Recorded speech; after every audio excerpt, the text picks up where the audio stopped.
बिस्मिल्लाहिर्रहमानिर्रहीम। अस्सलाम वालेकुम। आज का जो सवाल हमने चूज़ किया आपके बहुत से क्वेश्चन में से वो ये है कि उमर हयात साहब लिखते हैं कि मेरी उम्र तकरीबन 65 साल के करीब है। मैं मस्जिद जब जाता हूँ तो घर से 1 फरलांग के फासले पे है। मैं अभी आधा रास्ता तय करता हूँ तो मुझे लगता है मेरी टांगों में कमज़ोरी आनी शुरू हो गई है और वो भारी होना शुरू हो गई हैं और मुझे बैठना पड़ता है। और अगर मैं 2 मिनट भी बैठ गया हूँ तो उसके बाद मैं बेहतर हो जाता हूँ और फिर मैं मस्जिद में जाके नमाज़ पढ़ता हूँ। और इसी तरह वापसी पे मेरे साथ ऐसे ही होता है। तो आप ये बताएं क्या कंडीशन हो सकती है और इसका क्या इलाज हो सकता है। अब इसमें देखिए, डॉक्टर जब तक मरीज़ को देखे ना और उसका मुआयना ना करे तो ज़रा मुश्किल होता है। लेकिन ये क्लासिकल जो पिक्चर आपने बताई है, वो लोग जो चलते हुए कुछ देर के बाद महसूस करें कि जिस तरह उनकी टांगों में और उनके जो चूकले हैं, हिप्स हैं, ये थोड़े से भारी होना शुरू हो गए हैं। बाद में थोड़ा सा दर्द रेडिएट करना शुरू हो गया, टांगों में कमज़ोरी आनी शुरू हो गई है, ये नमनेस आनी शुरू हो गई है और वो थोड़ी देर के लिए बैठ जाए और वो बेहतर हो जाए। और ऐसे मरीज़ों को अगर आप गौर से देखें, जब चलते हैं तो बिल्कुल यूं करके नहीं चलते, बल्कि थोड़ा सा बेंड होके हल्का सा यूं करके चलते हैं। ये सेकंड चीज़ गौर करने वाली होती है। और ये निशानी होती है एक ख़ास कंडीशन की जिसको हम स्पाइनल स्टीनोसिस कहते हैं। अब स्पाइनल स्टीनोसिस का मतलब है ये आपका स्पाइन है, ये आपकी रीढ़ की हड्डी है, ये आप देख रहे हैं।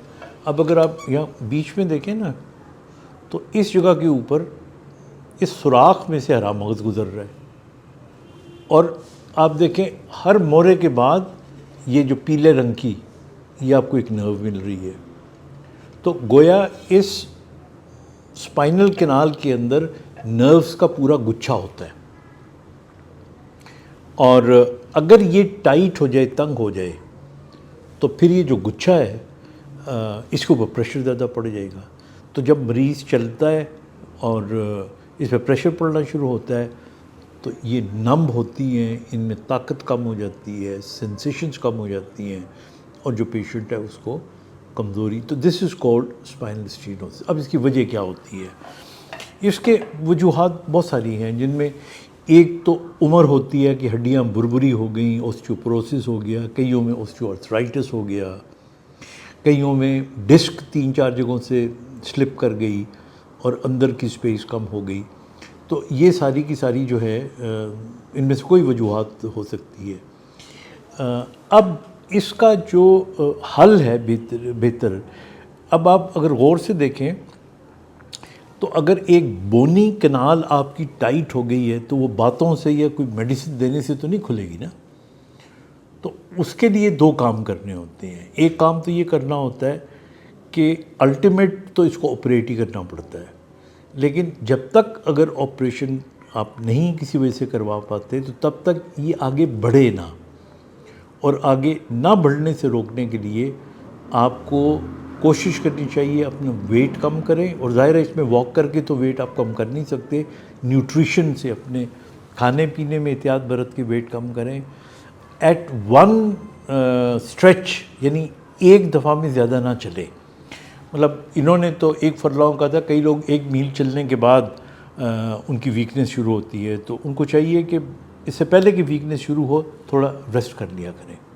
फिर तीसरा, इसके अंदर कुछ एक्सरसाइज होती हैं। ये याद रखें कि यानी ये अगर आपका सर है और आपका ये जिस्म है, तो जितना सामने की तरफ आप इसमें झुकते हैं उतना आपकी नर्व्स को रिलीफ मिलता है, और जितना आप बैकवर्ड जाते हैं, यानी आप अगर सामने को झुकते हैं तो रिलीफ मिलता है। तो ये एक्सरसाइजेस आपको फिजियोथेरापिस्ट आपको बता सकता है, अदरवाइज़ हमने अपने कई प्रोग्राम्स के अंदर डेमोन्स्ट्रेट की हुई हैं। तो वो करें, एक्सरसाइजेस करें। इसमें बहुत से लोगों का क्वेश्चन ये भी आता है कि बेल्ट इस्तेमाल करनी चाहिए कि नहीं। तो मेरा जवाब ये है कि बेल्ट सब्जेक्टिव रिलीफ है। अगर कमर की बेल्ट पहन के आपको लगता है कि मुझे आराम आ रहा है तो ज़रूर इस्तेमाल करें, लेकिन अगर नहीं आ रहा تو استعمال کرنے، کیونکہ زیادہ استعمال کریں گے تو بعض اوقات کمر کے پٹھے اس سے کمزور بھی ہو جاتی ہیں. اور اگر آپ کو لگے کہ یہ کنڈیشن یعنی سن ہونا مستقل ہوتا جا رہا ہے تو پھر فوری طور پہ اس کو آپریٹ کروائیں. اپنا خیال رکھیے گا. خدا حافظ.